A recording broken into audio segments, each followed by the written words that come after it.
Assalamu alaikum, my dear all shining stars. Welcome back to another video. I hope you all are doing well. Many of you were asking about the presentation tips. So here are some concise and efficient tips for presenting your answers in board exam. Number one, read instructions carefully. Start by thoroughly reading out the exam instructions.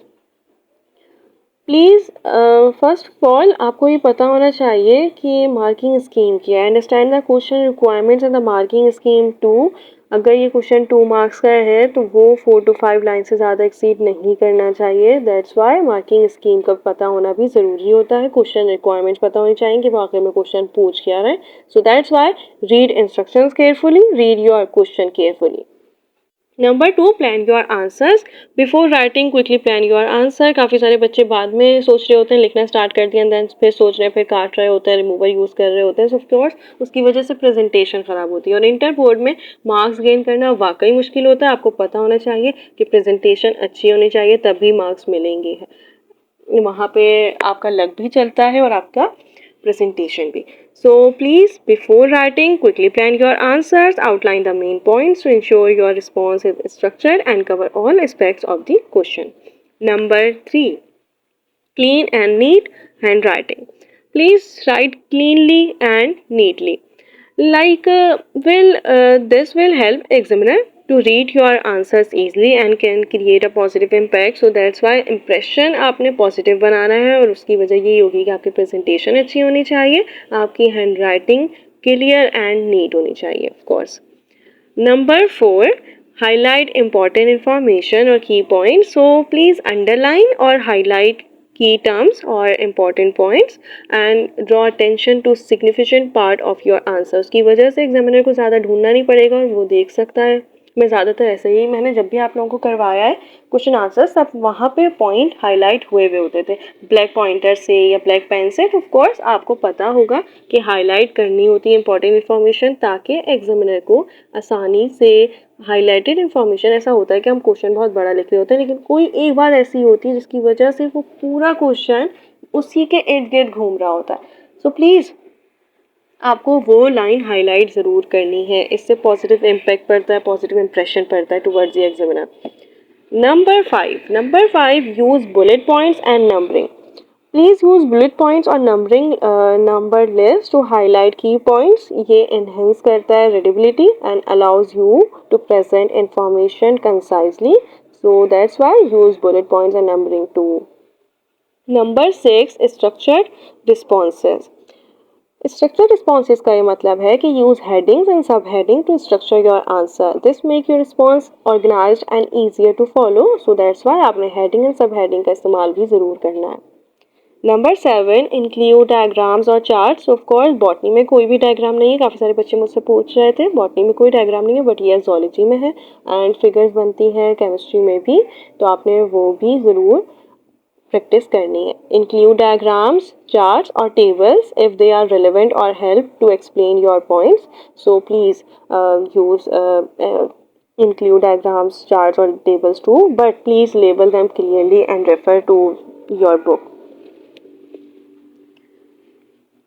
Number 8, answer all questions. Like attempt all questions even if you are unsure about some. Partial answers can still earn you some marks. So that's why please attempt all questions. कोई भी ऐसा हो कि अगर आपको 1-2 question ना आ रहे हो, तब भी आपने सारे क्वेश्चन अटैम्प्ट करने. कुछ ना कुछ तो आप ज़रूर लिखेंगे और वो स्टिल आप कुछ मार्क्स गेन कर सकते हैं. That's why attempt all questions.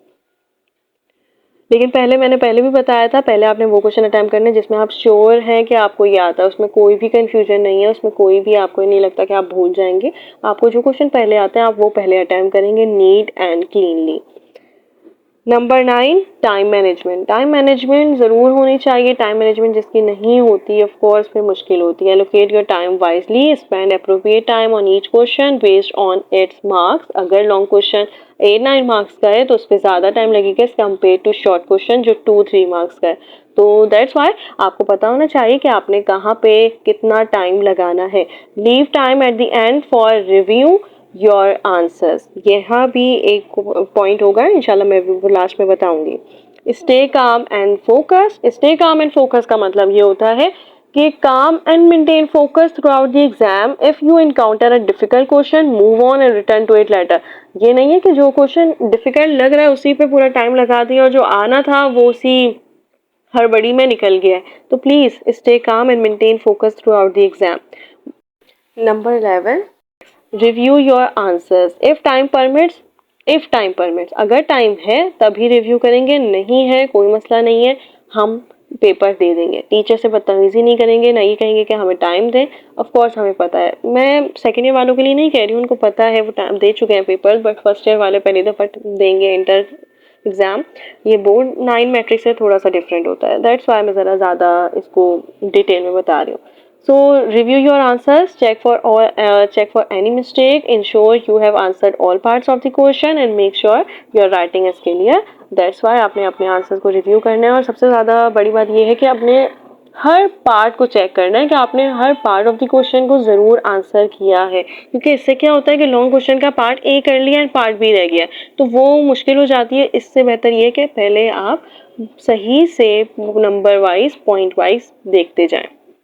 दूसरी बात ये होती है कि ऐसा नहीं करना है कि क्वेश्चन ए आपने एक लॉन्ग क्वेश्चन अटेम्प्ट सेक्शन से स्टार्ट किया है एंड एक क्वेश्चन आपने अटेम्प्ट करना शुरू कर दिया, पार्ट ए कर लिया, पार्ट बी आपको आता नहीं है या पार्ट बी में ज़्यादा टाइम लगेगा as compare to 6A question, तो आपने 6A स्टार्ट कर दिया. तो प्लीज़ ऐसा नहीं करिएगा, पेज छोड़ दिएगा, लेकिन आपने वो पेज फिल करना है. ऐसा नहीं है कि वो पेज छोड़ दिया तो छोड़ दिया. ऐसे फिर ऐसा भी हो सकता है कि एग्जामिनर आगे देखे ही नहीं और वो बोल दे कि पेपर खत्म हो गया. तो प्लीज़ ऐसा नहीं करना है. आपने फिर पूरा क्वेश्चन अटेम्प्ट करके दूसरे क्वेश्चन पे आना है. ऐसा नहीं है कि एक क्वेश्चन कर ही रहे हैं और दूसरा स्टार्ट कर दिया है. और एक और बात मैं कहना चाहती हूँ कि प्लीज़ शॉर्ट क्वेश्चन आप कर रहे हो, लॉन्ग क्वेश्चन आप कर रहे हो, हर पेज पे एक अलग क्वेश्चन करिएगा. अगर एक क्वेश्चन आप शॉर्ट क्वेश्चन कर रहे हैं एंड देन आपने छोटा सा क्वेश्चन है 3 to 4 लाइंस का है, देन फिर आपने सेकेंड क्वेश्चन स्टार्ट करना है उस पेज पे. लेकिन अगर 5 to 6 लाइन का है और उस पर आपने ज़्यादा हेडिंग वगैरह डाल दी और अब 3-4 लाइन बच रही हैं या 5-6 लाइन बच रही है, तो प्लीज़ सेकेंड क्वेश्चन वहाँ पर नहीं स्टार्ट कर दिएगा. सेकेंड क्वेश्चन के लिए दूसरा पेज लीजिएगा, ठीक है. मतलब मैं ये कहना चाह रही हूँ कि हर पेज पे एक अलग आंसर होना चाहिए ताकि नीट एंड क्लीन लगे. हैंड राइटिंग अच्छी होगी लेकिन फिर भी प्रेजेंटेशन अच्छी नहीं होगी, हर जगह आपने बस घुसाया हुआ होगा, क्योंकि पेपर बचाने का कोई मतलब नहीं है. पेपर बचाने से आपको कोई फ़ायदा नहीं होगा, ना उनको कोई फ़ायदा होगा. आपने पेपर को पूरे बहुत अच्छे तरीके से इस्तेमाल करना है. So that's it. Inshallah, by following these steps, you can enhance the presentation of your answers and improve your chances of scoring well in your board exam. Lots of best wishes from my side. Allah Hafiz.